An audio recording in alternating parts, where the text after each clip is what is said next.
തൃണമൂൽ തൃശങ്കുവിലോ? ഇപ്പോൾ തൃണമൂൽ കോൺഗ്രസ് സംസ്ഥാന chief coordinator advocate V S മനോജാണ് നമുക്കൊപ്പം തത്സമയം ചേരുന്നത്. അഡ്വക്കേറ്റ് വി എസ് മനോജ്, സ്വാഗതം ഈ ചർച്ചയിലേക്ക്. നാളെ നിർണായകമായ ചർച്ച നടക്കാൻ പോകുന്നു. PV അൻവർ, രമേശ് ചെന്നിത്തലയും VD സതീശനെയും ഒക്കെ കാണുന്നുണ്ട്.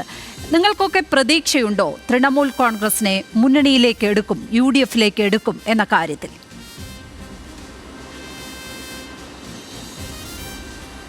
തീർച്ചയായും തൃണമൂൽ കോൺഗ്രസിനെ കേരളത്തിലെ UDF മുന്നണിയുടെ ഭാഗമാക്കും എന്ന് തന്നെയാണ് തൃണമൂൽ കോൺഗ്രസിൻ്റെ നേതൃത്വത്തിലുള്ള ഞാൻ ഉൾപ്പെടെയുള്ള മുഴുവൻ ആളുകളും വിശ്വസിക്കുന്നത്, പ്രവർത്തകർ ഉൾപ്പെടെ.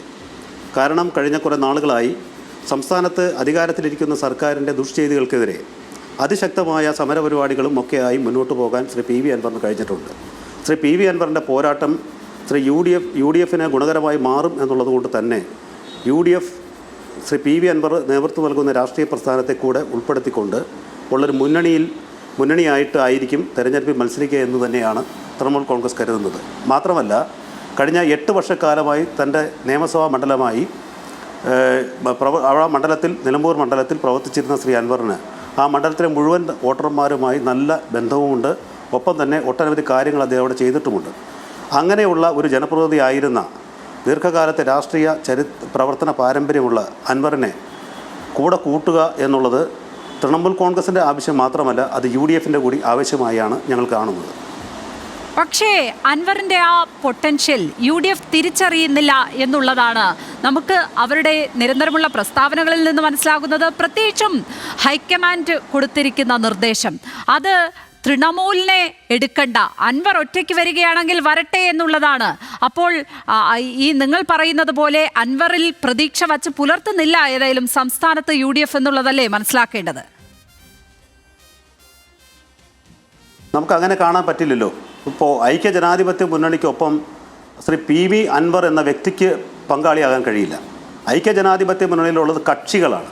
ഇന്ത്യൻ യൂണിയൻ മുസ്ലിം ലീഗ്, കേരള കോൺഗ്രസ്, ഫോർവേഡ് ബ്ലോക്ക്, CMB പോലുള്ള വിവിധ സംഘടനകളാണ് മുന്നണിയുടെ ഭാഗമായിട്ടുള്ളത്. PV അൻവർ എന്നുള്ള വ്യക്തിയെ കൂട്ടിക്കൊണ്ട് ഒരു മുന്നണിയായി മുന്നോട്ട് പോകാൻ കഴിയില്ല. അതേസമയം PV അൻവർ പ്രതിനിധാനം ചെയ്യുന്ന രാഷ്ട്രീയ പ്രസ്ഥാനത്തെ കൂടെ കൂട്ടിക്കൊണ്ട് വേണം മുന്നണിയുടെ ഭാഗമാകാൻ. ഒരു വ്യക്തിയെ മാത്രമല്ലല്ലോ മുന്നണിയുടെ കൂടെ ചേർക്കുന്നത്.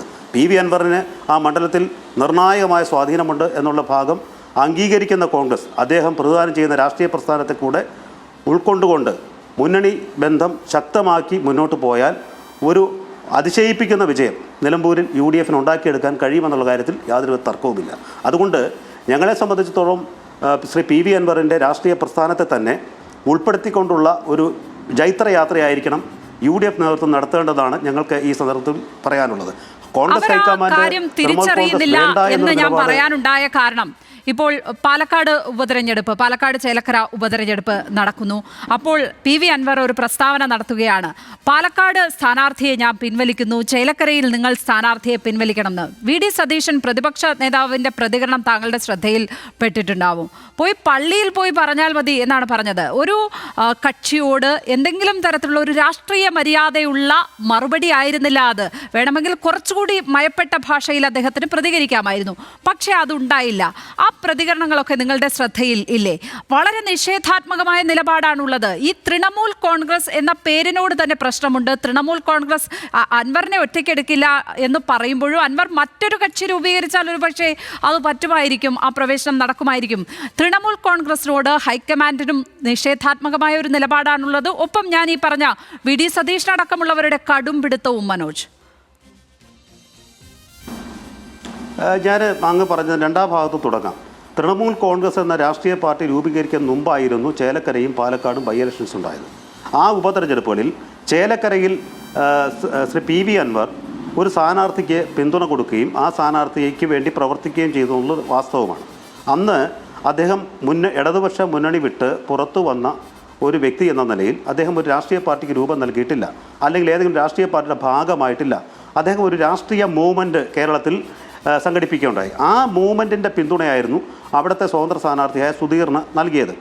അവിടെ തിളക്കമാർന്ന വിജയം ഉണ്ടാക്കാൻ കഴിയുന്ന തരത്തിലേക്കുള്ള പ്രവർത്തനങ്ങളിലേക്ക് പോകാൻ കഴിഞ്ഞില്ലെങ്കിൽ പോലും ഞങ്ങളുടെ നില മെച്ചപ്പെടുത്തുന്ന നിലയിൽ ഒരു പുതിയതായി രൂപം കൊണ്ട ഒരു രാഷ്ട്രീയ മൂവ്മെൻറ്റിന് നേടാൻ കഴിഞ്ഞതിനപ്പുറം വോട്ടുകൾ നേടിയെടുക്കുവാൻ കഴിഞ്ഞു എന്ന് തന്നെയാണ് ഞങ്ങൾ വിശ്വസിക്കുന്നത്. അന്ന് നേടിയ വോട്ടുകളെ ചില സംഘടനകൾ ചെറുതായി കാണുന്നുണ്ടെങ്കിലും അന്ന് നേടിയ വോട്ട് ചെറുതല്ല എന്ന് പിന്നെ കണക്കുകൾ മുൻകാല ചരിത്രവും കണക്കും പരിശോധിച്ചാൽ വളരെ വ്യക്തമാണ്. സ്വാഭാവികമായും അന്ന് ഞങ്ങൾക്ക് നേടാൻ കഴിഞ്ഞു എന്ന് പറഞ്ഞാൽ 3920 വോട്ടാണ്. ഒരു വലിയ ഭൂരിപക്ഷത്തിൽ CPM സ്ഥാനാർത്ഥികൾ തിരഞ്ഞെടുക്കപ്പെട്ടുകൊണ്ട് മാത്രമാണ് ഈ വോട്ടിന് മൂല്യം കുറഞ്ഞു പോയത്. പക്ഷേ ഞങ്ങൾ പിടിച്ച വോട്ടിൻ്റെ മൂല്യത്തെക്കുറിച്ച് നോക്കിയാൽ ഒരു ബൈ ഇലക്ഷനിൽ പുതുതായി രൂപം കൊണ്ട് 13-14 ദിവസം മാത്രം പിന്നിട്ട ഒരു മൂവ്മെൻറ്റ് പിന്തുണച്ച ഒരു സ്ഥാനാർത്ഥിക്ക് ഇത്രയേറെ വോട്ട് കിട്ടുന്ന ചരിത്രത്തിൽ ആദ്യമായിരിക്കും. അപ്പോൾ ആ കാലത്ത് ആ ലഭിച്ച വോട്ട് മോശമായൊരു വോട്ടായിരുന്നില്ല. അന്ന് ശ്രീ VD സതീശൻ എന്നോട് ഞങ്ങളുടെ സ്ഥാനാർത്ഥിയെ പിന്തുണച്ചാൽ വിജയിക്കും എന്ന് പറഞ്ഞത് അന്നത്തെ ഒരു മൂവ്മെൻറ്റ് കണ്ടപ്പോൾ സ്വാഭാവികമായും അവിടുത്തെ ഇടതുപക്ഷ സ്ഥാനാർത്ഥിയേക്കാൾ മികവുള്ള ഒരു സ്ഥാനാർത്ഥിയായിരുന്നു ഞങ്ങളുടെ സ്ഥാനാർത്ഥി എന്നുള്ളതുകൊണ്ട് മാത്രമാണ് അങ്ങനെ പറഞ്ഞത്. അതിനെതിരെ സതീശൻ പ്രതികരിച്ചത് ഞങ്ങൾക്ക് രാഷ്ട്രീയ പ്രസ്ഥാനം പിന്നിൽ ഇല്ലാത്തതിൻ്റെ പേരിൽ മാത്രമാണ്. ഒരു രാഷ്ട്രീയ പ്രസ്ഥാനം പിന്നിലുള്ളൊരു സാഹചര്യത്തിലാണെങ്കിൽ ഇത്തരത്തിൽ പറയേണ്ട സാഹചര്യം ഉണ്ടാവില്ലായിരുന്നു, ഇത്തരത്തിലുള്ള പ്രതികരണവും ഉണ്ടാവില്ലായിരുന്നു. ഇപ്പോൾ ആ രാഷ്ട്രീയ പ്രസ്ഥാനത്തോടാണല്ലോ വിയോജിപ്പ്. ഈ തൃണമൂൽ കോൺഗ്രസ് എന്ന് പറയുന്നത് അവസരം നോക്കി മാത്രം കോൺഗ്രസിനെ സപ്പോർട്ട് ചെയ്യുകയും മറ്റുള്ള സന്ദർഭങ്ങളിലെല്ലാം കടന്നാക്രമിക്കുകയും രാഹുൽ ഗാന്ധിയെയും പ്രിയങ്ക ഗാന്ധിയെയും ഒക്കെ പോലുള്ളവരെ കടന്നാക്രമിക്കുകയും ചെയ്യുന്ന രാഷ്ട്രീയ പ്രസ്ഥാനമാണ് എന്ന വിലയിരുത്തലാണ് മുകളിൽ നിന്നുള്ളത്. അങ്ങനെ ഒരു നിർദ്ദേശവും കേരളത്തിലെ കോൺഗ്രസിലെ മുതിർന്ന നേതാക്കൾ ശ്രീ VD സതീശനാവട്ടെ, ശ്രീ രമേശ് ചെന്നിത്തലയാകട്ടെ, അവരാരും ശ്രീ PV അൻവറിനോട് ഹൈക്കമാൻഡിന് ഇങ്ങനെ ഒരു തീരുമാനമുണ്ട്, അതുകൊണ്ട് തൃണമൂൽ കോൺഗ്രസുമായി സഹകരിച്ച് മുന്നോട്ട് പോകാൻ കഴിയില്ല, തൃണമൂൽ കോൺഗ്രസിലെ മുന്നണിയിൽ എടുക്കാൻ കഴിയില്ല എന്ന് ഒരു നേതാവും ശ്രീ PV അൻവറിനോട് പറഞ്ഞിട്ടില്ല, അദ്ദേഹത്തെ ബോധ്യപ്പെടുത്തിയിട്ടില്ല. അദ്ദേഹം ഞങ്ങളുടെ പാർട്ടി നേതൃത്വത്തോടും ഇക്കാര്യങ്ങൾ ആശയവിനിമയത്തിലൂടെയോ മറ്റു രീതിയിലോ പറയുകയോ അതുമായി ബന്ധപ്പെട്ട് യാതൊരുവിധ ആശയവിനിമയം പരസ്പരം തമ്മിൽ നടത്തിയിട്ടുമില്ല. അപ്പോൾ ഇത് കോൺഗ്രസ് ഹൈക്കമാൻഡിൻ്റെ ഇത്തരത്തിലുള്ള ഒരു നിലപാടാണുള്ളത് എന്ന് ചില മീഡിയയിലൂടെ വരുന്നതിനപ്പുറത്തേക്ക് അത്തരത്തിലുള്ള നിലപാടുള്ളതായിട്ട് ഞങ്ങൾക്ക് തോന്നുന്നില്ല. കാരണം ഇന്ത്യൻ പാർലമെൻറ്റിൽ BJPക്കെതിരെയുള്ള പല പോരാട്ടങ്ങളിലും BJPയെ എതിർക്കുന്നതിന് വേണ്ടി ഓൾ ഇന്ത്യ തൃണമൂൽ കോൺഗ്രസുമായി പോലും സഖ്യത്തിലേർപ്പെട്ടുകൊണ്ടാണ് പല ഘട്ടങ്ങളിലും കോൺഗ്രസ് പാർട്ടി മുന്നോട്ട് പോയിട്ടുള്ളത്. അങ്ങനെയുള്ളൊരു പാർട്ടി എന്തുകൊണ്ട് ഒരു വിജയസാധ്യതയ്ക്ക് വേണ്ടി ഒരു മണ്ഡലത്തിൽ ഒരു ബൈ ഇലക്ഷൻ നടക്കുന്നു? എനിക്ക് തോന്നുന്നത് ഇനി ഒരു പക്ഷേ കേരളത്തിലൊരു നിയമസഭാ മണ്ഡലത്തിലേക്ക് ഒരു ബൈ ഇലക്ഷൻ ഉണ്ടാകാനുള്ള സാധ്യത വിരളമാണ്. കാരണം ചുരുക്കം കാലമേ ഉള്ളൂ, 6 മാസത്തിനുള്ളിൽ മാത്രമേ തെരഞ്ഞെടുപ്പ് നടത്താൻ, 6 മാസമെങ്കിലും വേണം. അങ്ങനെ ഒരു സാഹചര്യം ഇനി കേരളത്തിലേക്ക് വരാൻ പോകുന്നില്ല എന്നുള്ളത് കൊണ്ട് സ്വാഭാവികമായും തെരഞ്ഞെടുപ്പ് നടന്നാൽ, ഇപ്പോൾ പോലും തെരഞ്ഞെടുപ്പ് കമ്മീഷൻ പ്രഖ്യാപിച്ചിട്ടില്ല, തെരഞ്ഞെടുപ്പ് നടന്നാൽ നിലമ്പൂർ അസംബ്ലി കോൺസ്റ്റിറ്റ്യുവൻസിയിലെ ഒരു തിളക്കമാർന്ന വിജയം UDFന് ലഭിക്കണമെങ്കിൽ PV അൻവറിൻ്റെ പിന്തുണ വേണമെന്ന കേരളത്തിലെ കോൺഗ്രസ് നേതൃത്വത്തിൻ്റെ ആ ഒരു കണ്ടെത്തൽ സ്വാഭാവികമായും കോൺഗ്രസ് ഹൈക്കമാൻഡ് അംഗീകരിക്കുമെന്ന് തന്നെയാണ് തൃണമൂൽ കോൺഗ്രസ് പ്രതീക്ഷിക്കുന്നതും വിശ്വസിക്കുന്നതും. ചുങ്കത്തറയിലും പനമരത്തുമൊക്കെ കോൺഗ്രസിന് വേണ്ടി PV അൻവർ നടത്തിയ അട്ടിമറികൾ ഒക്കെ മുന്നിലുണ്ട്. പക്ഷേ അതിൻ്റെ ഒരു ഗ്രാറ്റിറ്റ്യൂഡ് കോൺഗ്രസ് കാണിക്കുന്നില്ല എന്ന് വേണം നാളെ വീണ്ടും ചർച്ചയിലേക്കൊക്കെ എത്തുന്നതിൽ നിന്ന് നമ്മൾ മനസ്സിലാക്കേണ്ടത് എന്ന് തോന്നുന്നു.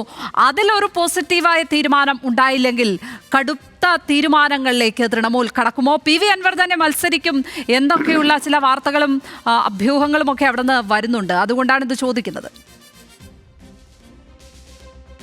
ഞങ്ങൾ പിന്നെ UDF നേതൃത്വത്തിന് ഒരു കത്ത് നൽകിയിട്ടുണ്ട്. ഓൾ ഇന്ത്യ തൃണമൂൽ കോൺഗ്രസിനെ ഐക്യജനാധിപത്യ മുന്നണിയുടെ ഭാഗമാക്കി പിന്നെ മുന്നോട്ട് കൊണ്ടുപോകണം, ഞങ്ങളെ കൂടെ നിങ്ങൾ സഹകരിപ്പിച്ച് മുന്നണിയുടെ ഭാഗമാക്കി കൊണ്ടുപോകണമെന്ന് ആവശ്യപ്പെട്ടുകൊണ്ട് കത്ത് നൽകിയിട്ടുണ്ട്.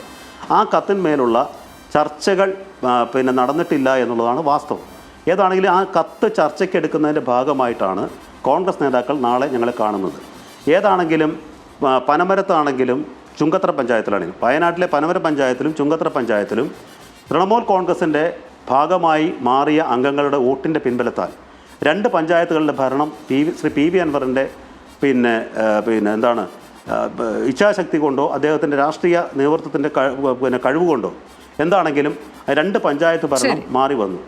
അന്നുള്ള ഘട്ടങ്ങളിലെല്ലാം കോൺഗ്രസ് നേതൃത്വം ശ്രീ PV അൻവറിനോട് 100% ആത്മാർത്ഥതയും സ്നേഹവും കാട്ടിയിട്ടുണ്ട്. അത് ഇപ്പോഴും കാണിക്കുന്നുണ്ടെന്ന് തന്നെയാണ് ഞങ്ങൾ 100% വിശ്വസിക്കുന്നത്. കാരണം അല്ലെങ്കിൽ ശ്രീ PV അൻവറിൻ്റെ രാഷ്ട്രീയ പാർട്ടിയുമായി മുന്നോട്ട് പോകാൻ കഴിയില്ല എന്ന് പറഞ്ഞുകൊണ്ട് ഈ കത്തിന് മറുപടി ഫോണിൽ വിളിച്ച് പറഞ്ഞാൽ മതിയല്ലോ. അതല്ലല്ലോ അവർ ചെയ്തത്. അവർ കൃത്യമായും ആ കോൺഗ്രസ് നേതൃത്വം ഞങ്ങൾക്ക് 100% പ്രതീക്ഷയുണ്ട്. അദ്ദേഹം ഈ പറയുന്ന PV അൻവറുമായുള്ള കൂടിക്കാഴ്ചയിൽ കോൺഗ്രസ് നേതാക്കൾ പങ്കെടുക്കുന്ന കോൺഗ്രസ് നേതാക്കൾ ആരെല്ലാമാണോ അവർക്കെല്ലാം ശ്രീ പി വി അൻവറിൻ്റെ ആ പ്രദേശങ്ങളിലുള്ള സ്വാധീനത്തെ സംബന്ധിച്ച് വ്യക്തമായ കാഴ്ചപ്പാടുണ്ട്. അതുകൊണ്ട് കാത്തിരുന്ന കാണണം. വളരെയധികം നന്ദി advocate V S Manoj Kumar ഈ ഘട്ടത്തിൽ ഞങ്ങളോട് സംസാരിക്കാനെത്തിയതിന് വളരെയധികം നന്ദി.